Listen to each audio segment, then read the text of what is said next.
नमो नमः छात्रों। आज विद्यालय से मैं निधि श्रीवास्तव संस्कृत की इस कक्षा में आपका स्वागत करती हूँ।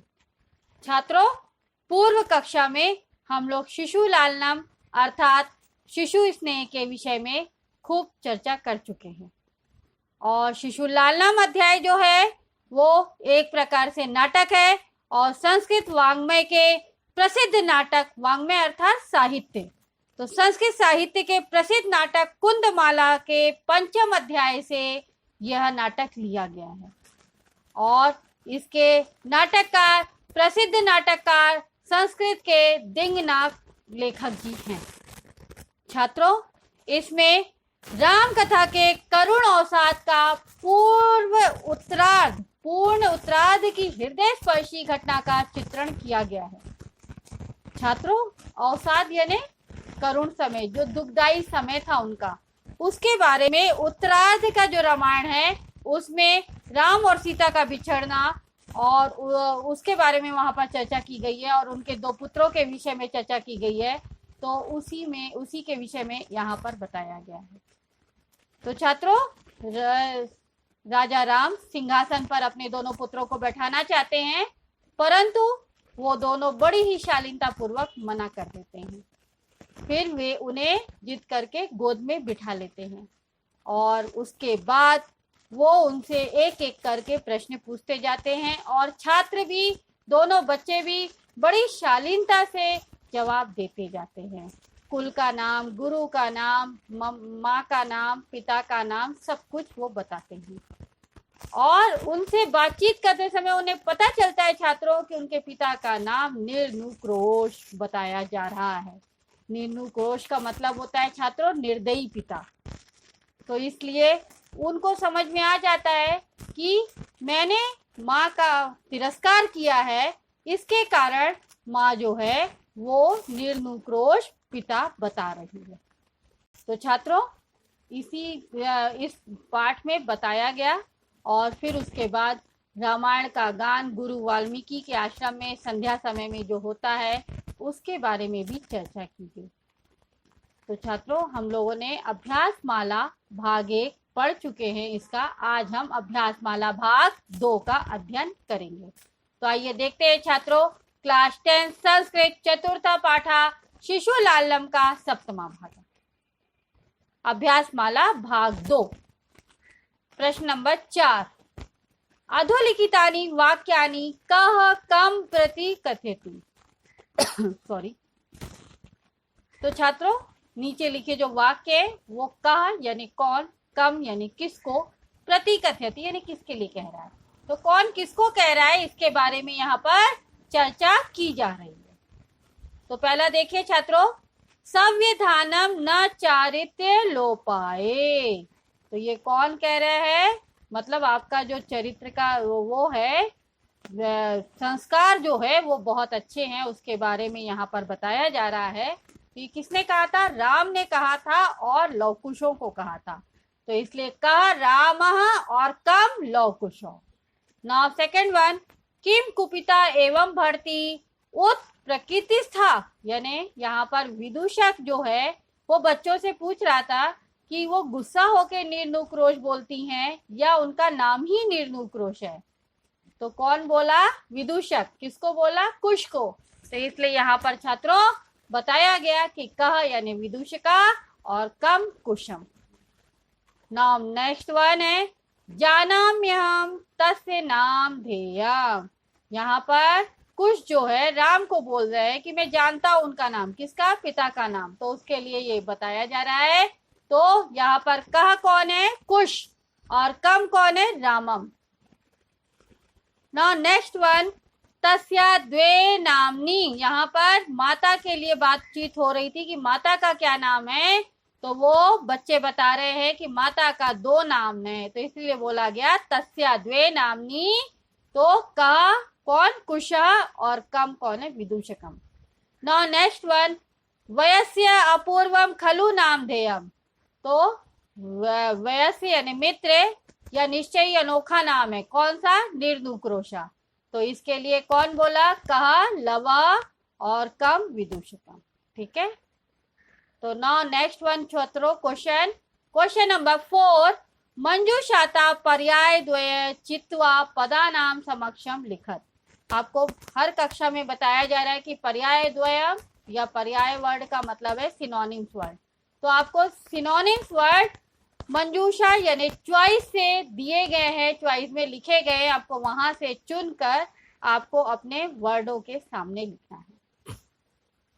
तो देखिए, शिव यानी शिव शंकर, शिष्टाचार यानी सदाचार, शशि यानी चंद्रमा, चंद्रशेखर यानी शिव जी को ही बोला जाता है, सुतः यानी पुत्र, इदानीम यानी इस समय, अधुना यानी इस समय, पुत्र यानी पुत्र, सूर्य यानी सन, सदाचार यानी सदाचार शिष्टाचार, निशाकर यानी रात्रि, भानु यानी भानु। ठीक है छात्रों, तो भानु किसको? सूर्य को। तो 9 पर्यायवाची शब्द देखिए छात्रों। हिमकरा, हिमकरा का 2 पर्यायवाची है, सिनोनिम्स वर्ड है शशि और निशाकरा। नाउ नेक्स्ट वन, संप्रति यानी इस समय, तो इसका 2 पर्यायवाची है, इदानीम और अधुना। नाउ नेक्स्ट वन, समुदाचारा यानी शिष्टाचारा। तो समुदाचारा यानी गुड व्यवहार, अच्छा गुड बिहेवियर। तो यहाँ पर समुदाचार के लिए क्या 2 पर्यायवाची है? शिष्टाचारा और सदाचारा। नाउ नेक्स्ट है पशुपति। पशुपति हम शिव शंकर को कहते हैं, तो इसलिए यहाँ पर पशुपति के 2 नाम दिए गए हैं चॉइस में, शिवा और चंद्रशेखर। नाउ नेक्स्ट वन, तनय। तनय यानी पुत्र होता है, और पुत्र के 2 सिनोनिम्स दिए गए हैं, सुतः और पुत्र। नेक्स्ट वन है सहस्त्र दीदिति, यानी सहस्त्र दीदिति का मतलब होता है सूर्य, तो इसके भी 2 पर्यायवाची यहाँ पर लिखे गए, सूर्य और भानु। ठीक है छात्रों, तो नाउ नेक्स्ट वन क्वेश्चन देखिए।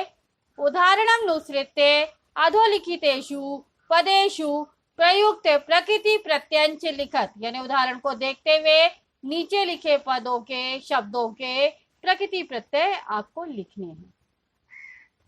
उदाहरण देखिए, यथा आसनम डैश, आस प्लस ल्यूट प्रत्यय, यानी आसनम वर्ड में ल्यूट प्रत्यय लगा हुआ है। छात्रों, प्रत्यय के लिए आपके लिए अलग से एक्सरसाइज बनी हुई है, यहाँ लेसन्स में जो आए हैं उसी के बारे में चर्चा हो रही है। युक्तम, युज शब्द है, धातु है, और कत प्रत्यय है। भाजनम, भज धातु है और ल्युट प्रत्यय है।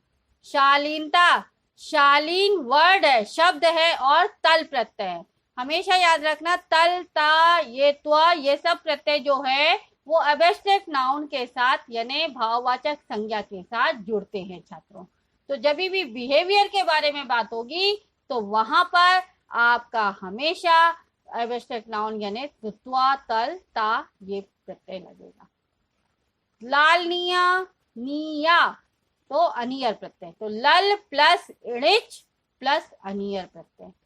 नाउ नेक्स्ट वन है छदत्वम, तो छद प्लस त्व।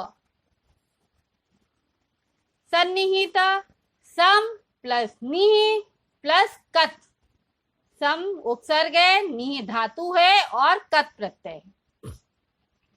सम्मानीय, सम उपसर्ग है, मान धातु है, अनियर प्रत्यय है, और साथ में टाप, क्योंकि आ की मात्रा लगी है, स्त्रीलिंग के लिए बोला गया है, इसलिए टाप प्रत्यय है। टाप प्रत्यय छात्रों स्त्रीलिंग का प्रत्यय होता है। ये भी आपको प्रत्यय के चैप्टर में टाप प्रत्यय के बारे में पता पढ़ने को मिलेगा। नाउ नेक्स्ट वन छात्रों, क्वेश्चन नंबर 6 का बड़ा। विशेषण विशेष यानी योज्यत, पदानी योज्यत, यानी आपको एडजेक्टिव और उसके साथ में विशेष ये किससे रिलेशन रखते हैं नाउन वर्ड को, वो आपको मैचिंग करना है। तो विशेषण पदानी और विशेष पदानी, यथा, श्लाघ्या, कथा। ठीक है, यथा यानी उदाहरण के अनुसार, श्लाघ्या, कथा। कथा की कैसी है? श्लाघ्या है। नाउ नेक्स्ट वन देखिए, उदारतम्य यानी उदारता, अति दीर्घा यानी बड़ा, लंबा, बहुत लंबा, समरूपा यानी समान, हृदयग्राही यानी हृदय को लगने वाला, अच्छा, कुमारियो यानी कुमार, 2 कुमार। अब उसके सामने विशेष्य जो लिखे गए वो क्या क्या लिखे गए हैं? समुदाचारा यानी अच्छा व्यवहार, स्पर्शा यानी स्पर्श करना, कुशलव्यो दो पुत्रों के बारे में, प्रवासा यानी यात्रा, और कुटुंब वृत्तांत यानी परिवार की स्टोरी। तो उदारतम्य से विशेष विशेषण है और समुदाचार्य क्या है? विशेष है। अति दीर्घ का प्रवास, समरूपा का कुटुंब वृत्तांत, क्योंकि उनके समान ही कुटुंब का वृत्तांत है। हृदयग्राही स्पर्शा, क्योंकि उन्होंने कुश को लव को दोनों को हृदय से लगाया था और बताया था कि उनका स्पर्श उनको हृदयग्राही लग रहा। नाउ नेक्स्ट वन कुमारियो, कुमार कौन है? यो दो के लिए बोला जा रहा है, इसलिए कुश और लव। नाउ नेक्स्ट वन छात्रों, क्वेश्चन नंबर 7 का अधोलिखित पदेशु संधिम कुरुत, यानी नीचे लिखे वाक्यों के शब्दों को संधि दी गई है, अलग अलग करके आपको उसको जोड़कर बताना है। तो पहला देखिए, द्वयो प्लस अपि, द्वयोरपि। दूसरा, दो प्लस अपि, द्वापि। कहा प्लस अत्र, को अत्र। अनभिज्ञा प्लस अहम, अनभिज्ञो अहम। इति प्लस आत्मानम, इत्यात्मानम। ज्यादातर संधियां यड़ संधि है। देखिए, यो के साथ में आ जुड़ा, यो बनाया। यहाँ पर तो विसर्ग संधि है। दो के साथ में आ जुड़ा, वा बना। ये फिर विसर्ग संधि है, फिर दूसरी भी विसर्ग संधि है। नेक्स्ट वन आपकी यड़ संधि है। और आपको मैंने पूर्व में ही बताया हुआ है कि ग्रामर के लिए संधि हो, जय प्रत्यय हो, चाहे लकार हो, कुछ भी हो, उसके लिए अलग से चैप्टर, आप उसमें जाकर डिटेल में समझ सकते हैं। यहाँ पर सिर्फ मैं आपको चैप्टर से संबंधित बताऊंगी। नाउ नेक्स्ट वन छात्रों, प्रश्न नंबर 7 का ख, अधोलिखित पदेशु विच्छेदम कुरुत। अभी आपने अलग किया हुआ मिला था, आपने जोड़ा, अभी आपको जुड़ा हुआ मिल रहा है, आपको अलग करना है। तो पहला देखिए, अहम अप्ये तयो, तो क्या हुआ? अहम प्लस अपि प्लस एतयो। नेक्स्ट वन, वयो अनुरोधात, वयः प्लस अनुरोधात। नेक्स्ट वन, समानाभिजनो, समान प्लस अभिजनो। खलवेतत, खलु प्लस एतत। तो छात्रों, यहाँ पर यह आपका अध्याय समाप्त होता है। आपको यह अध्याय अच्छी तरह से समझ में आ गया होगा। आपको आज आपने क्वेश्चन आंसर भाग 2 पढ़ा, जिसमें कि आपने विशेषण विशेष्य पढ़ा, संधि पढ़ी, प्रकृति प्रत्यय पढ़ा, और साथ में आपने किसने किसको कहा पढ़ा। तो आपको ये अध्याय कैसा लगा छात्रों, आपको बताना होगा। और साथ ही साथ अगर आपको कोई भी डाउट है तो आप आश विद्यालय के ऐप्स को लाइक करके क्वेरी में जाकर अपना डाउट क्लियर कर सकते हैं। मैं आपका जवाब जल्द से जल्द दूंगी। तब तक के लिए धन्यवाद छात्रों। नमो नमः।